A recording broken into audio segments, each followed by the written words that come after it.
welcome to another one of my videos.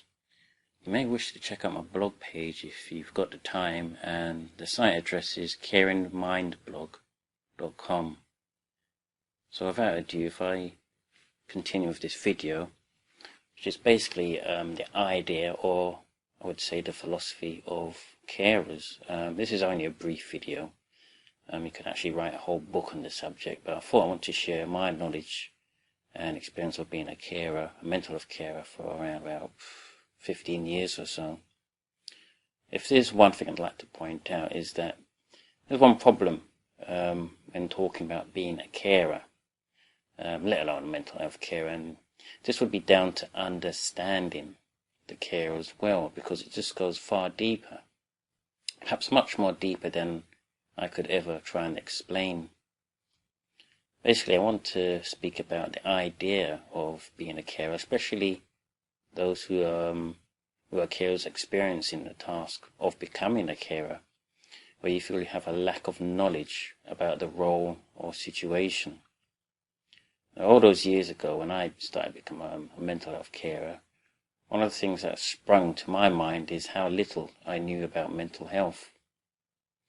Yet the amount of energy I took up in order to carry out my caring role grew more and more each year.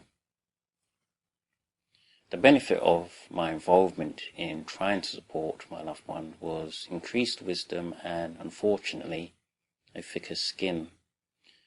But how can carers cope regarding the journey they may need to take? I want to briefly mention what I feel are the important skills needed when being a carer or a mental health carer. Now, I'm sure to mention a few more at another time, but pay attention to the ones that I'm going to raise in this video. And remember, when I'm talking about carers, I should have mentioned this before, I'm talking about someone who is not paid to look after a loved one or a friend. They are doing this out of emotional connection, goodwill, and the benefit of the relationship, the benefit of the family, friendship, community, and so on. Well, without ado, I'll move on to listing, I think, around 12 or 13 skills that I think are quite important when you take on the role of being a carer, and that you should try and work towards in order to help you on your journey as a carer. The first is actually being active, and I wouldn't say this is the most important one. They are all important, but being active can actually be a problem as well as a benefit for carers, because carers have to always be doing something regarding care. The second one is effort. Now, the amount of energy one can put into a task takes effort. If a carer lacks the will or effort to do a task, then such a task may not be able to be carried out as intended. Now, a bit of planning never can hurt, which can minimize the use of effort. The third is application. Now, this is the use of applying the task. No one should rush to do something if it needs to be done well. We need to apply our focus correctly. Now, a carer should avoid panicking or avoid making rush decisions.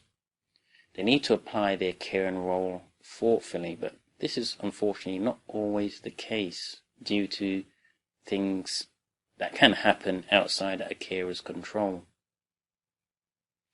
Fourth would be, I think, one of the most important ones, which is actually care.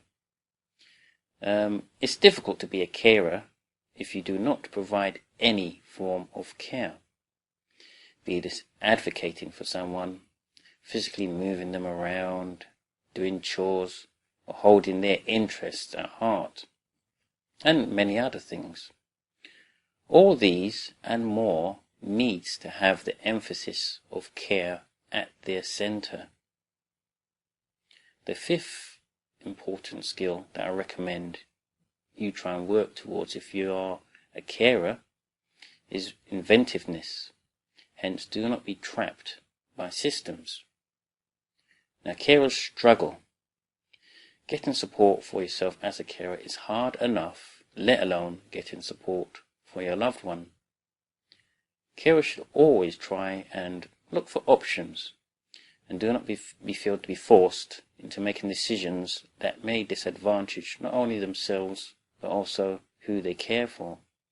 And a good use of this is, to always ask questions regarding support, information, even ask questions of those who you are trying to care for.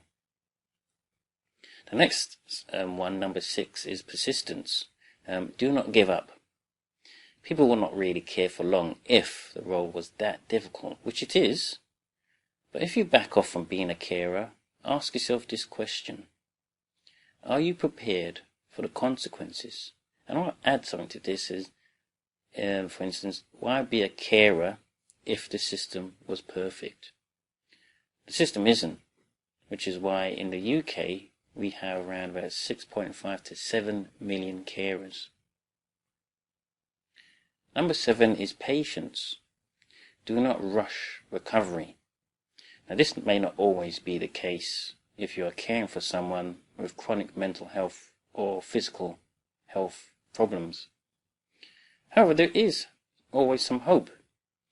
You must try and hold on for the long term, or at least be part of someone's life.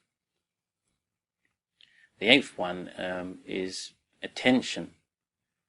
What things have been missed? Now, a carer should try and pay attention. It's not possible to pay attention to everything. Sometimes a carer will have to step in or intervene because the system does not do so. A good thing to think about regarding attention is to question what support has not been provided. Number 9 is determination. Do not be put off by failure or by people, and health professionals will sometimes push you away.